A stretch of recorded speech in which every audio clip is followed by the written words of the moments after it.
Have you ever had a moment in your life that was so perfectly, breathtakingly happy? You almost wanted to press a pause button on the universe. Just to live in it for a little while longer, I had that moment. I was standing in the golden, late afternoon sun of my parents' backyard, surrounded by everyone I loved. My hand clasped in the hand of my wonderful fiancé, Daniel. It was our engagement party, and I was floating on a cloud of champagne, happiness, and the sweet, heady scent of my mother's prize-winning roses. I was about to be brought crashing back down to earth in the most spectacular, soul-crushing way possible. If you've ever had a sibling who just could not stand to see you have your moment, who always had to be the main character in your story, you're going to feel this one in your bones. Go ahead and hit that subscribe button, and let me tell you how my fairy tale turned into a horror story. The theme of the party, and of my life at that moment, was dreams come true. I know, cheesy, right, but it felt true. I was engaged to Daniel, a kind, steady, and handsome architect who loved me for my quiet, creative soul, and I was on the cusp of realizing my own lifelong dream. Since I was a little girl, I had wanted to be a fashion designer, not for the fame or the glamour, but for the art of it, the magic of taking a flat piece of fabric and turning it into something that could make a woman feel beautiful. And the centerpiece of the party, the physical manifestation of all my hopes and dreams, was standing on a raised platform near the garden gazebo, my wedding dress. It was my first true couture creation, and I had poured my entire soul into it. It wasn't just a dress, it was a story told in Duchess satin and thread. I had spent over a year designing it, and the last 6 months hand-sewing every single, tiny seed pearl onto the intricate lace bodice. The skirt was a cloud of soft, ethereal tulle. It was, if I do say so myself, a masterpiece. It was my heart, translated into fabric. It was standing there for all our guests to see, a promise of the beautiful future that was just around the corner. It's breathtaking, Evie, Daniel whispered in my ear, his arm wrapped securely around my waist, but not as breathtaking as the woman who made it. I leaned my head on his shoulder, my heart so full I thought it might burst. It was perfect. Everything was perfect. And then, my sister, Chloe, picked up a champagne flute and tapped it with a knife. Chloe was my older sister, and my maid of honor she was, as she had been our entire lives, the sun around which our family's solar system revolved. She was beautiful, a stunning, confident blonde who commanded every room she entered. She was the social butterfly, the life of the party, the one everyone adored. I was the quiet, artistic one who lived in her shadow. I had spent my life being known simply as Chloe's little sister, but today, for the first time, it felt like my day. I thought she was happy for me. I really did. If I could have everyone's attention, she called out, her voice bright and bubbly. She was holding a full, deep red glass of Cabernet, her signature drink. I'd like to propose a toast. A hush fell over the garden party. Everyone turned to look at her, their faces smiling and expectant. To my little sister, Evelyn, she began, her eyes shining as she looked at me. The quiet one, the dreamer, I have to admit, for years. We were all a little worried about her. She let out a small, tinkling laugh, and a few of my relatives chuckled along with her. While I was out being a silly cheerleader and going to parties, Evie was always locked away in her room with her little sketchbooks and her sewing machine, a tiny, serious little seamstress. I felt a small prickle of annoyance. She was making me sound like a lonely, strange child. But I pushed it down. This was just Chloe being Chloe. She loved the spotlight. We were all so worried she'd end up as a lonely old spinster with only her pincushion for company, she continued. And the laughter from the crowd was a little louder this time. I saw Daniel's smile tighten at the edges. But look at you now, she said, her voice swelling. You've snagged a handsome, successful man. And you've kept up with your little hobby. You even made your very own wedding dress. Isn't that just the most adorable, most precious thing you have ever heard? The word hobby hung in the air, a tiny poisoned dart. My dream, my passion, my entire future career, reduced to a cute little hobby.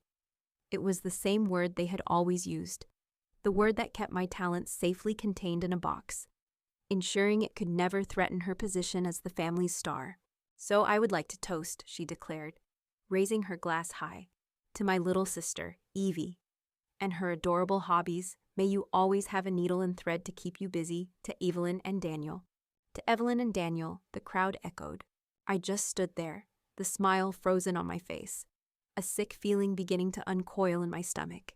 She had managed, in the space of a 30-second toast, to belittle my life's work and frame my engagement as a shocking stroke of luck for the weird, lonely little seamstress. But the final act, the true masterpiece of her cruelty, was yet to come.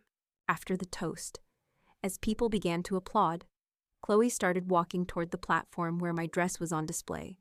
"I just have to get a closer look at this adorable creation," she called out, as if she hadn't seen it a dozen times already. She was a little unsteady on her feet. A little too much champagne, I thought. She weaved her way through a few guests, her full glass of red wine sloshing precariously in her hand. She was getting closer to the dress. Too close. "Chloe, be careful," I called out, a knot of real panic tightening in my chest. "Don't worry, silly," she laughed, turning back to look at me. "I'm not going to hurt your little proch." And then it happened. She tripped. Her ankle twisted on a perfectly flat patch of grass. She let out a theatrical gasp and stumbled forward, her arm flailing out in a wild, dramatic arc, and the entire, full, deep red glass of Cabernet Sauvignon left her hand. It flew through the air in a slow-motion nightmare, a perfect ruby-red comet, its trajectory aimed directly at the heart of my dream. It hit the dress with a soft, sickening splat. A collective, horrified gasp went through the 50 guests in my parents' backyard. The wine exploded across the pristine, white Duchess satin bodice. The bodice I had spent 6 months hand-beating. It soaked into the delicate fabric, spreading instantly, a massive, ugly crimson stain. A wound. It looked like the dress had been shot, right through the heart, for a long, terrible moment. Nobody moved. We all just stared, frozen, at the desecration, at my ruined, violated masterpiece. Then Chloe burst into action, her voice a high-pitched shriek of theatrical horror. "Oh my God," she screamed, her hand flying to her mouth. "Oh, Evie, I am so sorry. I'm so clumsy. I can't believe I did that. I am the worst sister in the entire world." She rushed to the dress, dabbing at the stain with a cocktail napkin, which, of course, only made it worse, smearing the red wine deeper into the fibers. Daniel, bless his conflict-avoidant heart, was the first to rush to her side. "Chloe, it's okay. It was an accident. Don't be upset," he said, trying to comfort her. My parents were right behind him, their faces a mask of concern not for me, not for my ruined dress, but for their precious, dramatic, and very upset golden child. "Oh, you poor thing, Chloe," my mother cooed, wrapping an arm around my sister's heaving shoulders. "Don't you cry. It was just a clumsy mistake. It's only a dress, after all." "That's right," my father added, his voice a comforting boom. "No sense crying over spilled wine, Evelyn. Honey, tell your sister it's okay. She feels just terrible." They all turned to me then. All of them. My fiancé, my parents, my entire family. They were all looking at me, expecting me to be the sensible one, the good daughter, the gracious victim. They were expecting me to comfort the woman who had just, with a breathtaking act of malicious, premeditated cruelty, destroyed the most important thing I had ever created. I didn't look at them.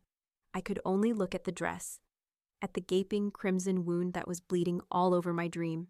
And in that moment, as I knelt on the grass in front of the mannequin, touching the wet, stained, ruined fabric, I felt a year of planning, a lifetime of dreaming, and a heart full of love, all turned to ice for a long, silent moment.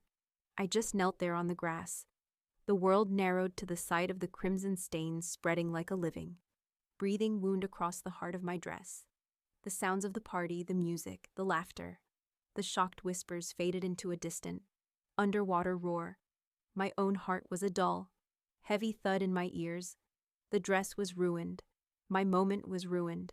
It was the sight of my own family rushing to comfort Chloe that finally broke the spell, not me, the victim of this spectacular act of sabotage, but her, the perpetrator, who was now putting on an Oscar-worthy performance of a distraught, clumsy sister. "I'm so stupid," she wailed, burying her face in my mother's shoulder. I've ruined everything. Evie must hate me. Of course she doesn't hate you, darling, my mother cooed, stroking her hair. It was an accident. Anyone could have tripped. I rose to my feet, my movements stiff and slow. A cold, hard anger, clean and pure, was beginning to burn through the shock. I looked at the scene before me, my fiancé, Daniel, trying to reassure a sobbing Chloe, my father telling her it was no big deal, my mother glaring at me over Chloe's shoulder, her eyes sending a clear message: fix this. Make her feel better. Do not make a scene. The party died a slow, awkward death. Guests, sensing the deep, ugly current of family drama, began to make their excuses and slip away, leaving a trail of half-empty glasses and pitying looks. An hour later, the 5 of us were left standing in my parents' living room. The ruined dress, which I had insisted on bringing inside, stood in the corner on its mannequin, a silent, crimson-stained ghost at our miserable little wake. I think, my mother began, her voice brittle with a forced cheerfulness, that we could all use a cup of coffee. I don't want coffee, I said. My voice dangerously quiet. I turned to my sister, who was sitting on the sofa, her face still blotchy from her crocodile tears. I want to know why you did it. Chloe's eyes widened. What are you talking about? I told you. It was an accident. I tripped. No, you didn't, I said, my voice flat and devoid of emotion. You didn't trip. You stumbled. And you threw that wine. Chloe, I saw you. You did it on purpose. The accusation, spoken so plainly, hung in the air. Chloe's face crumpled. But this time, the tears looked different. They were tears of rage, not of remorse. How can you say that to me? She shrieked, jumping to her feet. After I just gave that beautiful toast about you, I was so happy for you. You always do this. Evelyn, you always have to think the worst of me. You're just twisting this into something ugly because you can't stand to be happy. It was a masterclass in gaslighting. In the space of 10 seconds, she had flipped the entire narrative. I wasn't the victim of her malice. She was the victim of my suspicious, unhappy nature. And my family, my wonderful, supportive family, bought it completely. Evelyn, that is a cruel and frankly delusional thing to say to your sister, my father said, his voice a low rumble of disappointment. She is distraught. She made a clumsy mistake, and you owe her an apology for that accusation. An apology. I owed her an apology. The absurdity of it was so profound, so complete, that I felt a strange sense of calm descend over me. It was the calm of absolute, shattering clarity. Honey, Daniel said, stepping toward me, his face a mask of anxious concern. He was trying to be the peacemaker. Let's all just take a breath. It was a terrible accident, but fighting like this isn't going to fix the dress. Chloe is sorry, aren't you? Chloe. He looked at her, pleading with his eyes for her to play along, to smooth things over, but all I saw was his weakness. He didn't defend me. He didn't see the truth. He just wanted the conflict to go away. As I stood there, being cornered and managed by the 4 people who were supposed to be my inner circle, my mind retreated. It fled the ugly, upholstered living room and traveled back in time, searching for the origin of this particular brand of crazy. And I realized this moment wasn't an aberration. It was a pattern. It was the system our family had operated on for my entire life. I was 10 years old. My elementary school was putting on a production of The Wizard of Oz. My sister, Chloe, who was 12, was a natural for the lead. She was beautiful, charismatic, and she could fake a cry at the drop of a hat. She was born to be Dorothy. I, on the other hand, was quiet and shy, but I could sew. I spent 2 months in a state of feverish, joyful creation, designing and sewing every single costume for that play. The Munchkin outfits, the Wicked Witch's terrifying black gown, Glinda's shimmering pink monstrosity. It was the most ambitious project of my young life. The play was a huge success. Chloe was a star. She got a standing ovation. At the end, the principal called me up on stage and said, "Let's also give a round of applause to Evelyn, Chloe's little sister, who did all the costumes." The audience gave a smattering of polite, obligatory applause. My parents' photo album from that year has a dozen glossy pictures of Chloe on stage, taking her bow. There is not a single photograph of my work. I was 16. I had just been accepted into a prestigious, highly competitive summer program for young fashion designers at Parsons in New York City. It was my dream. I had spent months working on my portfolio.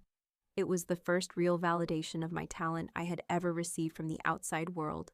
The same week, Chloe was cast as the lead in the high school's production of Grease. My parents sat me down at the kitchen table. "Honey," my mother had said, her face full of a gentle, pained regret. "We've looked at the finances and the Parsons program. It's just so expensive, but Chloe's singing and acting lessons, those are vital for her to nail this role. Her talent is such a gift, Evelyn. It needs to be nurtured. Your sister could be a star," my father had added. "This is important for her future. You can always, sew in your room." They didn't see it as a choice between their two daughters. They saw it as a choice between a real, tangible, star-making talent and my quiet, practical, and ultimately less important hobby. I didn't go to New York that summer. I stayed home and sewed the poodle skirts for the cast of Grease. Chloe was the sun, bright, dazzling, and impossible to ignore. I was a planet, a small, quiet world, held in her orbit, my own light just a pale reflection of hers. Her flaws were artistic temperament. My focus was being antisocial. Her selfishness was following her passion. My sacrifices were just expected.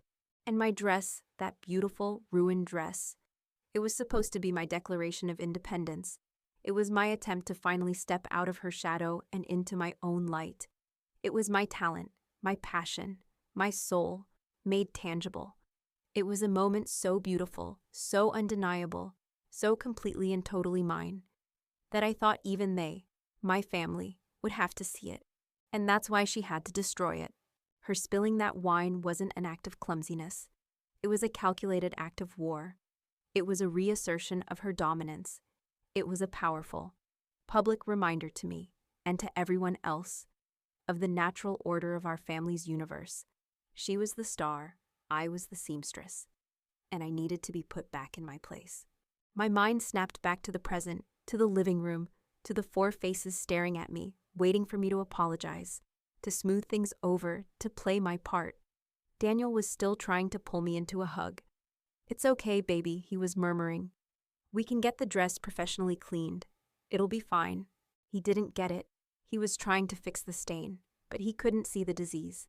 He couldn't see that the problem wasn't the spilled wine on my dress. It was the poison in my family. I looked at his weak, handsome, peacemaking face. I looked at my mother's anxious one. I looked at my father's disappointed one. And then I looked at my sister. Her tear-stained face was a mask of triumphant victimhood. She had won, again.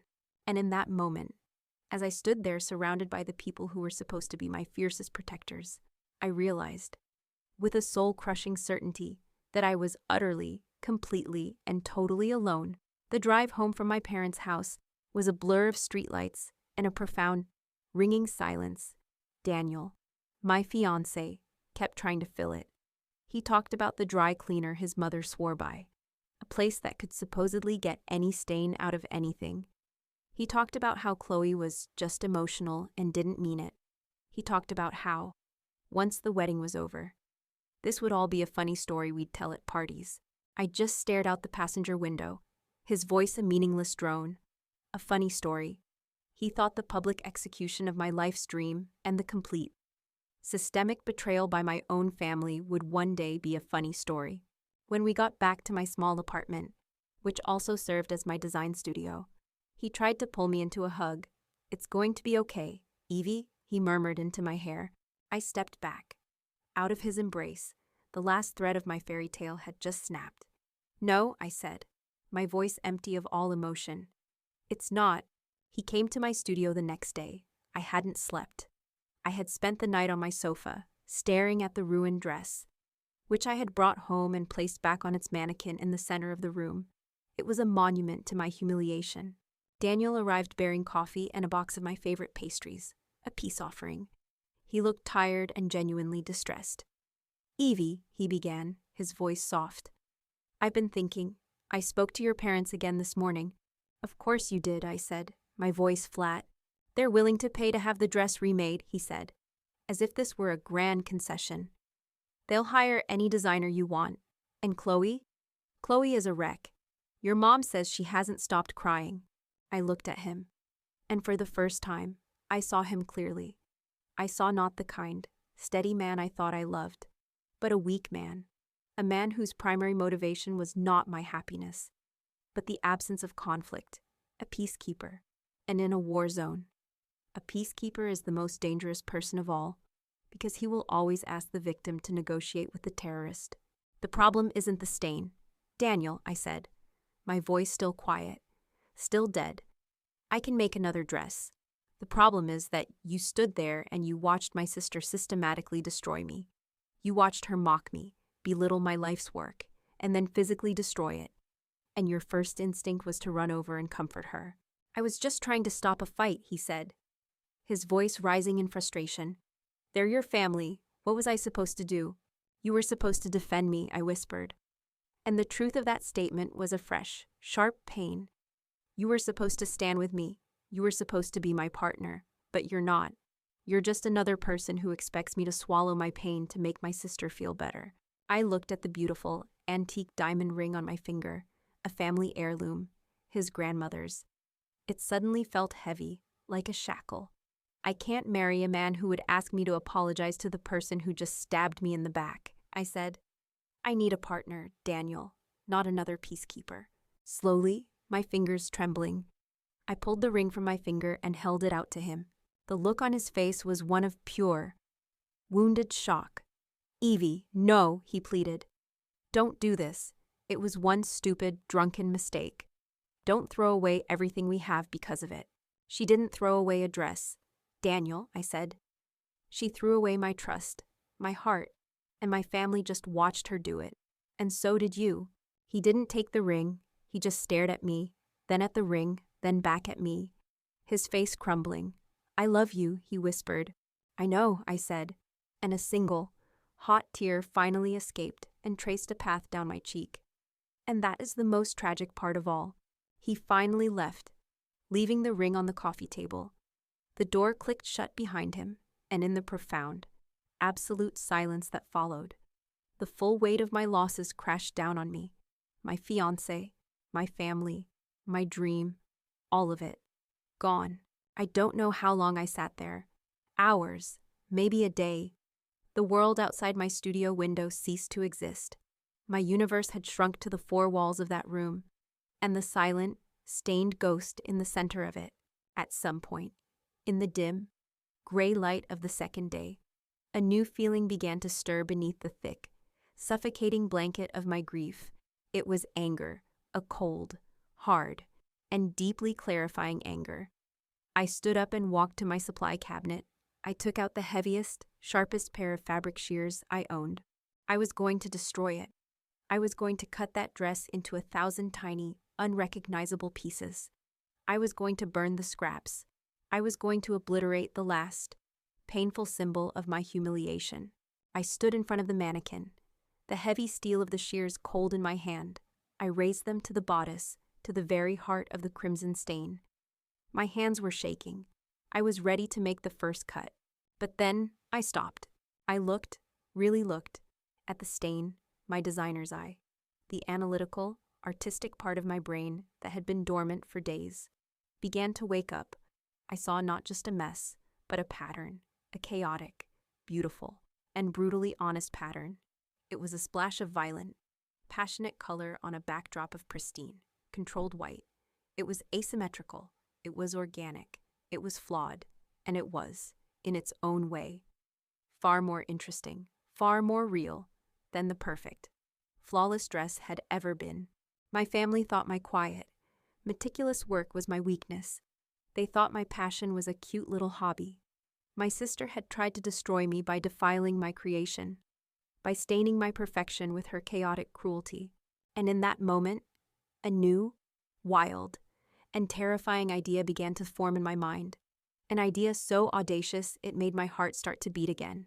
A fast, powerful, thrilling rhythm. What if they were wrong?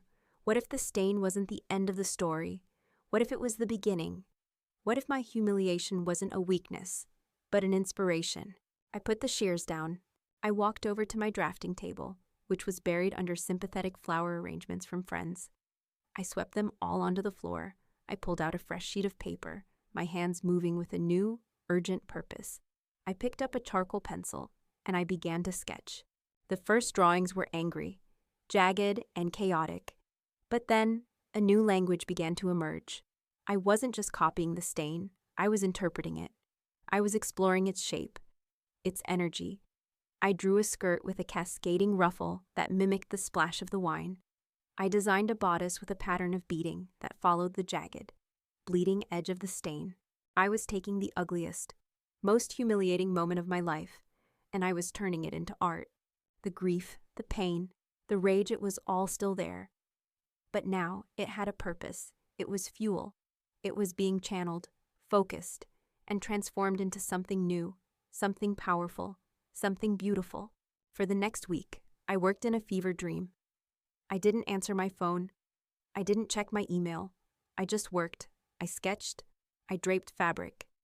I created a mood board. The theme was kintsugi, the Japanese art of repairing broken pottery with gold, embracing the flaws and imperfections to create a stronger, more beautiful piece of art. My collection would be my kintsugi. It would be about the beauty of being broken and the strength it takes to put yourself back together again. I would call it stained. I knew, as the collection began to take shape, that it was the best work I had ever done. But it wasn't enough to just create it. I needed a platform. I needed a runway. I needed the world to see it. I spent an entire night researching, my fingers flying across the keyboard. And I found it, the Sterling Vanguard Award for Emerging Designers. It was the most prestigious, most career-making competition in the country, sponsored by the luxury goods powerhouse, Sterling Brands. The prize was a $100,000 grant and a featured show at New York Fashion Week. To win it was to have officially arrived. The deadline for submissions was in 1 month. I looked at the ruined dress, still standing in the center of my studio. It was no longer a symbol of my humiliation. It was my muse, my battle standard. I looked at my sketchbook, at the designs that were pouring out of me, born from the ashes of my old life, and I felt a fire I had never felt before. My family had tried to put me in the shadows. They had tried to make my talent a small, cute, harmless thing. They had tried to destroy my one moment in the sun. I was done with moments. I was going to create a supernova, and its light would be so bright. It would be impossible for them, or anyone else, to ever ignore me again. I spent the next 2 days photographing my designs and writing my proposal. Then, with a hand that was no longer shaking, I attached the files to the online application form for the Sterling Vanguard competition, and I clicked Submit in the quiet. Echoing aftermath of my broken engagement, I made a decision. I took my phone, my fingers moving with a cold, steady precision, and one by one, I blocked them, my sister, Chloe, my mother, my father. Their numbers vanished from my contact list, their ability to reach me, to poison my days with their guilt trips and their gaslighting. Severed with a final, satisfying tap of the screen, I unplugged my landline. I didn't respond to their frantic, escalating emails. I erected a wall of absolute, impenetrable silence. For the first time in my life, the silence wasn't something being imposed on me. It was a boundary I had built for myself. And inside that quiet, fortified space, I began to work. My studio apartment, once a place of quiet, hopeful creation, became my war room. I was a woman possessed, fueled by black coffee, the memory of my humiliation, and a burning, all-consuming need to create. I worked with a ferocity I had never known I was capable of.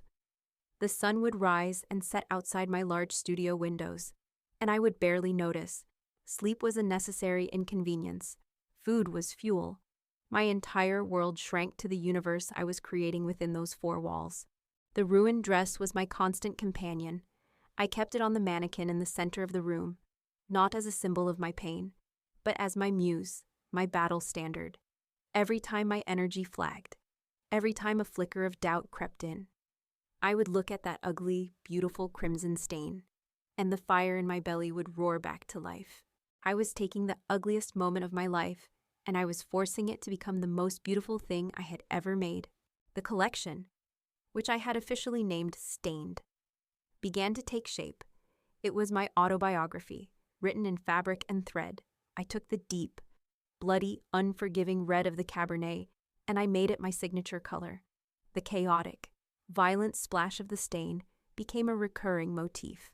On a delicate, oyster shell-colored silk blouse, it appeared as a subtle, almost melancholy watercolor print, like a fading memory. On a structured, powerful trench coat, it was a bold, angry slash of crimson leather appliqued across the back. The shattered feeling in my heart became the inspiration for a tailored blazer, impeccably constructed from dozens of deconstructed, reassembled pieces of charcoal gray wool, the seams left raw and exposed. Every piece was a story of betrayal, of brokenness, of resilience, and of the strange, unexpected beauty that can be found in imperfection. It was the most honest, most vulnerable, and by far the best work I had ever done. A month into this self-imposed, creative exile, an email appeared in my inbox that made my heart stop. The subject line was simple: Sterling Vanguard Award, semi-finalist notification. My hands trembled as I opened it. I read the words, my eyes scanning the page once, then twice. We are pleased to inform you that your submission, Stained, has been selected by our preliminary panel of judges. You are one of 20 semi-finalists.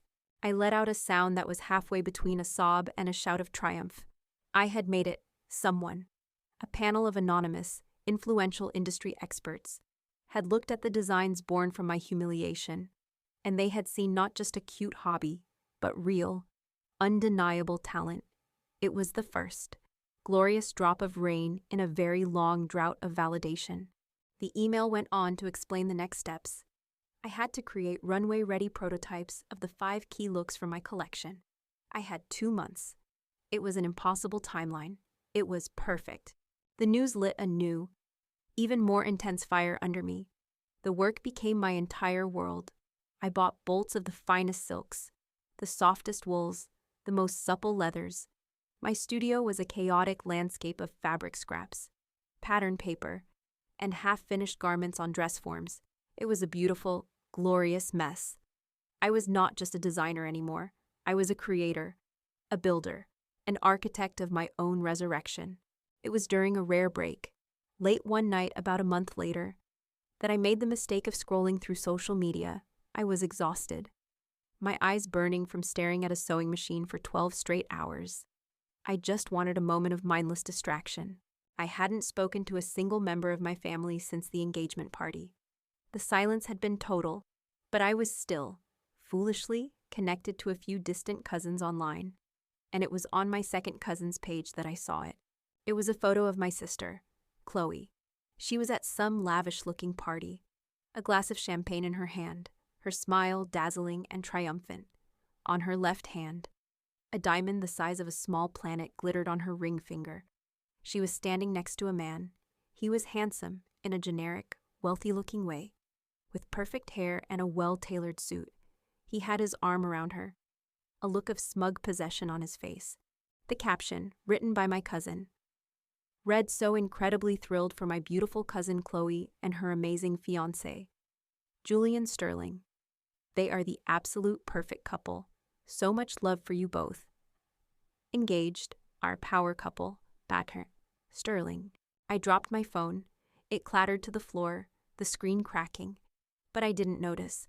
I was just staring at the name in the caption, a name that was suddenly, horribly, and with a cosmic sense of irony, very, very familiar to me.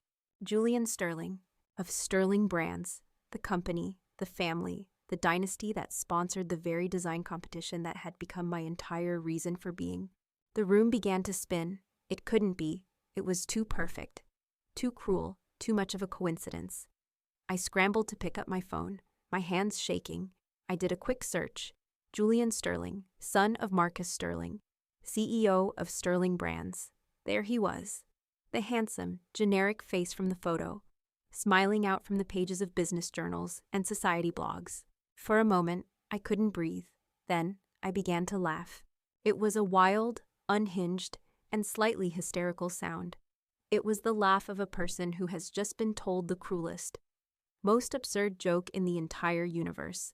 My sister, my brilliant, beautiful, golden child sister, had somehow, in the space of a few months, managed to snag the heir to the sterling fortune, the one family, the one name in the entire fashion world that was now inextricably linked to my own hopes of a future. My first impulse was to withdraw from the competition, to send a polite email, citing personal reasons, to walk away, to show up at their wedding, with a man like Julian Sterling at her side. After I had won his family's prestigious award, they would think I had planned it. They would see it as a pathetic, desperate stunt to get back at her. They would twist my triumph into another story about my obsessive, jealous nature. But as I sat there on the floor of my studio, the cracked screen of my phone glowing in the dark, my hysterical laughter slowly subsided, replaced by a cold, thrilling, and deeply dangerous resolve. No, I would not withdraw. I would not run. This wasn't a conflict of interest. This was a gift from the gods of poetic justice. This was no longer just about winning a competition. It was no longer just about launching my career. It was about something more. My sister had tried to ruin me at my engagement party, and now she was planning her own. She was about to marry into the royal family of the very industry I was trying to break into. She thought she had won. She thought she had secured her position at the top of the world. While I was left in the dust with my cute little hobby, she had no idea that I, her quiet, nerdy, invisible little sister, was about to come knocking on the front door of her new kingdom. And I wasn't coming as a guest. I was coming as a contender. The news about Chloe and Julian didn't distract me. It focused me like a laser. The stakes were now infinitely higher. The potential victory was now infinitely sweeter. I stood up and walked back to my sewing machine. The night was still young. I had work to do. I was no longer just a designer trying to win an award. I was an artist, a warrior, preparing for the performance of a lifetime. And I was going to make damn sure it was a show my sister would never, ever forget. The 6 months leading up to the Sterling Vanguard Award Gala were a blur of sleepless nights and 17-hour workdays. My apartment was no longer a home, it was a factory. A creative war room dedicated to a single, obsessive mission. Bolts of silk and wool were stacked against the walls. The floor was a minefield of pins and fabric scraps. My mannequins, draped in the half-finished soldiers of my collection, were my only companions. I was a hermit, a ghost, fueled by caffeine and a cold, burning sense of purpose. I had made the final 5. The email had arrived like a royal decree, informing me that my collection, Stained, would be shown at the gala. I was to prepare a full, 12-look runway collection. The news had been a jolt of pure, terrifying validation. This was real. This was happening. I knew my family was aware of Chloe's engagement to Julian Sterling. The news had undoubtedly been the social event of their year. I saw the engagement photos online, a nauseatingly perfect spread in a society magazine. Chloe, dazzling in a white dress, holding hands with a handsome, smiling man. The golden child had finally captured her prince. I used that knowledge, my best friend. Chloe, my real Chloe, who worked in public relations, made a few calls. It was surprisingly easy. A week before the event, a thick cream-colored envelope was delivered to my parents' house. Inside were 4 front-row tickets to the Sterling Foundation's annual charity gala, one of the most exclusive and sought-after events on the city's social calendar, a gift from a friend of Chloe's agency. It was a bait my family, especially my social climbing sister, could not possibly resist. And so, we were all set on a collision course, and they had no idea they were driving straight into my ambush. The night of the gala arrived. The venue was a massive, converted warehouse in the Arts District, a cathedral of industrial chic. A long, stark white runway sliced through the center of the cavernous space. The air was electric, thick with the buzz of anticipation, the flash of cameras, and the scent of expensive perfume. This was the heart of the fashion world. These were the editors, the buyers, the critics, the people who could make or break a career with a single, dismissive nod. Backstage was a different kind of chaos, a controlled, frantic ballet of models, dressers, hairstylists, and makeup artists, And in the center of it all was me. I was not the terrified, heartbroken girl from the engagement party anymore. I was a commander. My focus narrowed to a single point. I checked every seam, adjusted every drape, gave every model a final, quiet instruction. Remember what this collection is about. I told the model who would be wearing the final piece, the resurrected wedding gown. You are not a victim. You are a survivor.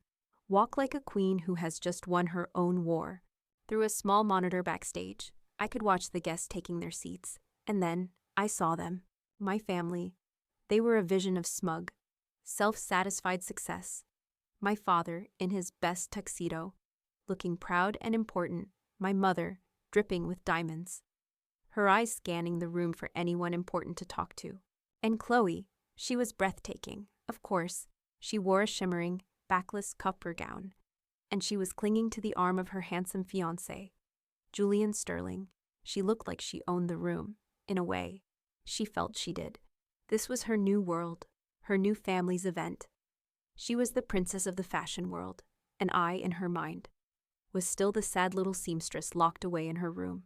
The lights went down. A heavy, bass-thumping beat began to pulse through the room. The show had started. I watched on the monitor as the collections from the first 3 finalists came and went. They were good, technically brilliant, even, but they were just close. Then, the announcer's voice, a deep, resonant baritone, echoed through the space. And now, the 4th finalist for the 2025 Sterling Vanguard Award, a powerful new voice in American fashion, presenting her debut collection entitled Stained. Please welcome to the runway, Evelyn Reed. I saw my family's reaction on the monitor, a flicker of confusion on my father's face. My mother leaning over to whisper to him. Did he say Evelyn? It must be a different Evelyn. Chloe just looked bored, whispering something in Julian's ear. And then, the first model walked out. She was wearing the oyster shell silk blouse. The design was simple, elegant, but across the right shoulder, a delicate, almost poetic pattern of crimson and burgundy, like a blooming watercolor, bled into the cream-colored fabric.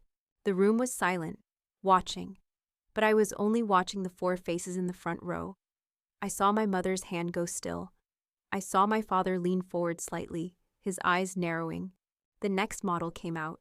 She wore the deconstructed charcoal wool blazer, its seams raw and exposed. A beautiful, tailored mess. Then came a sweeping, floor-length skirt, with a jagged, angry slash of red print running from hip to hem. With each new look that came down that runway, the story became clearer, the theme of a beautiful, perfect thing being broken, stained, and then remade into something stronger, was undeniable, and I could see the dawning horror on my family's faces. This wasn't a coincidence. This was my story, the one they had witnessed, the one they had enabled, the one they had tried to bury, and I had resurrected it, turning it into high fashion and parading it in front of the entire world. My mother's face was ashen. My father looked like he was going to be sick.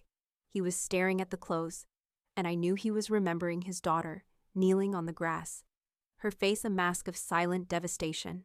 But Chloe was the one I was watching. The boredom was gone. Her face was a mask of pure, white-hot fury and disbelief. She knew what this was. She knew that every piece of clothing on that runway was an accusation, an indictment, a beautifully tailored "I remember what you did." Her fiancé, Julian Sterling, was watching the clothes with a look of intense, professional focus. Then he turned slightly and looked at Chloe's face, a slight, confused frown on his own. He could see her rage. He just didn't understand it yet. And then came the finale. The music shifted, the heavy beat replaced by a single, haunting cello solo. And the final model walked out. It was the dress, my dress resurrected, a phoenix risen from the ashes of my engagement party. It was the same silhouette, the same Duchess satin, the same cloud of a skirt, but the bodice, the place where the wine had struck, where the heart had been shattered, was now a solid, glittering, breathtaking mass of hand-sewn beads, rubies, garnets, and crimson crystals.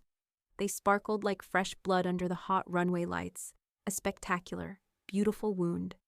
The beating cascaded down the pristine white silk of the skirt, dripping and splashing in a chaotic, exquisite, and utterly intentional stain. A collective gasp went through the audience. It was a masterpiece, a showstopper. It was no longer a symbol of my humiliation. It was a trophy, a badge of honor, a stain of honor.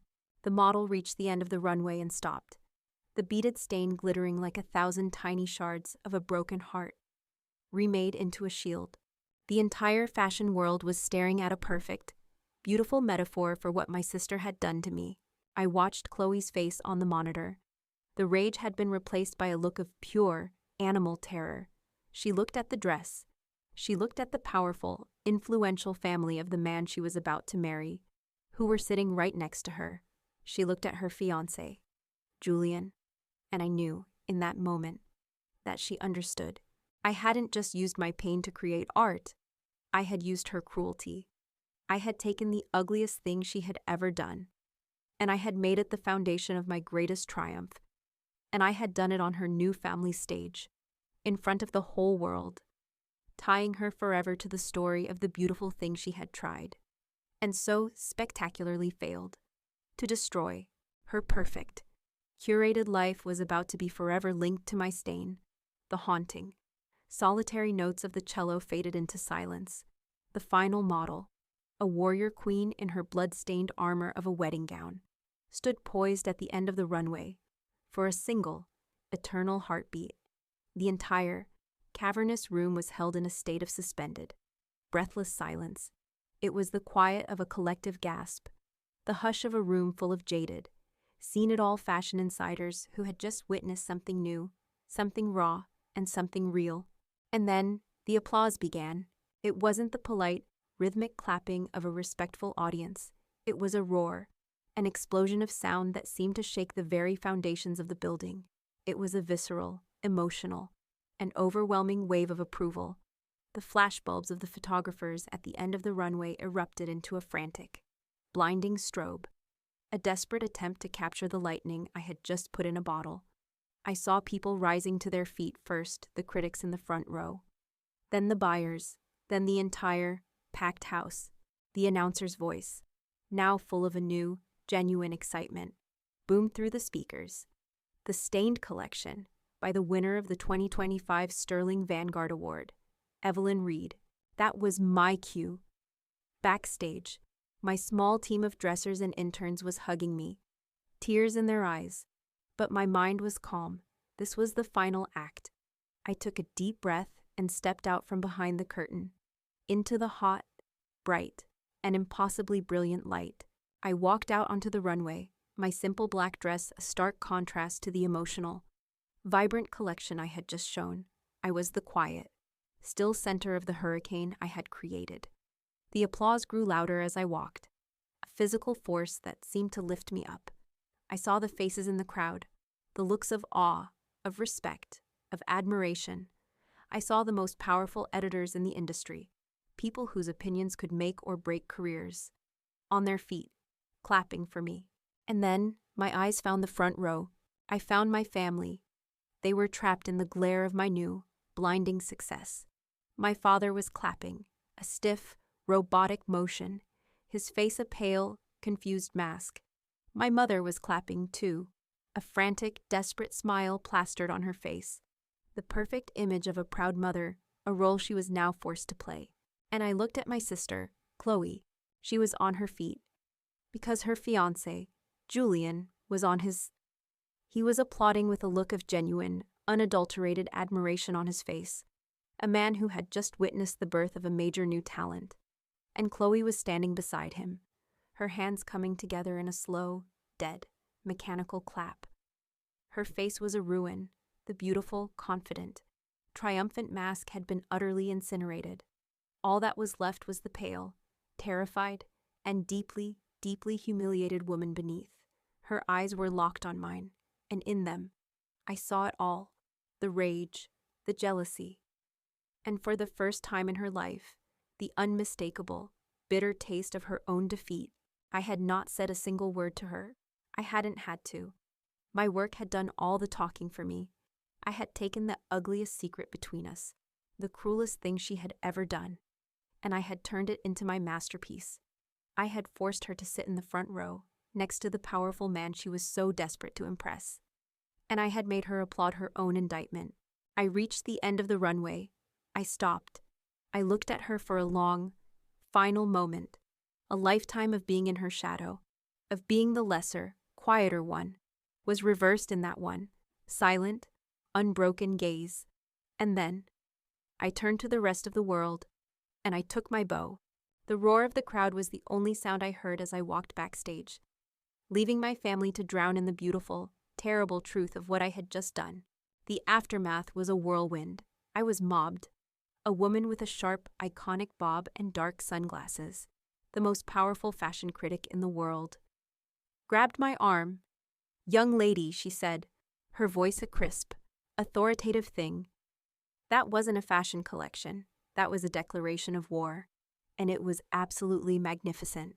Buyers from every major luxury retailer were shoving business cards into my hands. Editors were screaming my name, trying to book me for interviews. My career hadn't just been launched, it had been shot out of a cannon. I didn't see my family again that night. I had given my best friend, Chloe, a single instruction before the show. No matter what happens, do not let them backstage. She had stood at the entrance with 2 large security guards, a beautiful, loyal bulldog, and had, as I learned later, very politely and very firmly, turned away my mother's tearful, desperate pleas to just talk to my daughter. The silence I had initiated months ago was now a permanent, fortified wall. In the 6 months that followed, my life transformed. Stained was the talk of the fashion world. I was featured in Vogue. The Sterling Vanguard grant gave me the capital to start my own label, and the Stain of Honor gown, my resurrected wedding dress, was acquired by the Metropolitan Museum of Art for its permanent Costume Institute collection, a symbol of my humiliation. Now a piece of art history. And Chloe, I heard whispers through the grapevine, my friend Chloe, who had a friend who knew one of the Sterling family's assistants, got the story in pieces. The engagement was not, at present, broken, but it was fractured. Julian Sterling was not a fool. He had demanded an explanation for his fiancée's bizarre, horrified, and deeply personal reaction to the winning collection at his own family's event. I don't know what lies Chloe had tried to spin, but the truth, apparently, had come out. The Sterling family, I was told, valued integrity and character above all else, and their potential new daughter-in-law had been exposed, in the most public way possible, as a cruel, petty, and deeply dishonorable person. The wedding was indefinitely postponed. Chloe's triumphant ascent into the social stratosphere had been unceremoniously, and very publicly, grounded.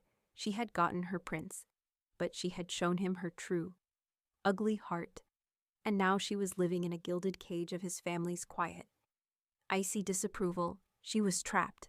I was in my new studio, a massive, sun-drenched loft in the heart of the city, sketching my next collection.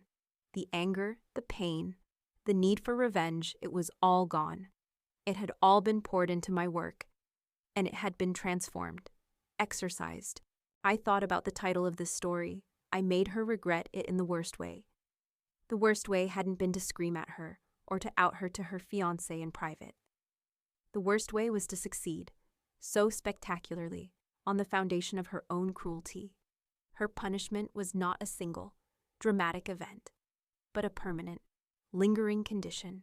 She would have to live for the rest of her life knowing that my success, my name, my entire legacy, was now inextricably, famously, linked to the story of her own viciousness. She could never escape it. She had tried to stain me, and in the end, she had only managed to permanently stain herself. But the real victory, I realized, wasn't seeing her fall. The real victory was the moment I had stood in front of my ruined dress, with a pair of shears in my hand, and I had chosen to create instead of destroy. It was the moment I had decided to take the deepest pain of my life and turn it into my greatest strength. So for anyone out there, for anyone who has been humiliated, who has been made to feel small, who has had their dreams stomped on, don't let their cruelty be the final word in your story. Don't let their ugliness become yours. Pick up your own pen, or your own paintbrush, or in my case, your own needle and thread, and you write a better, more beautiful, and more triumphant ending for yourself, living well, and succeeding on your own terms. Isn't just the best revenge, it's the only one that truly matters.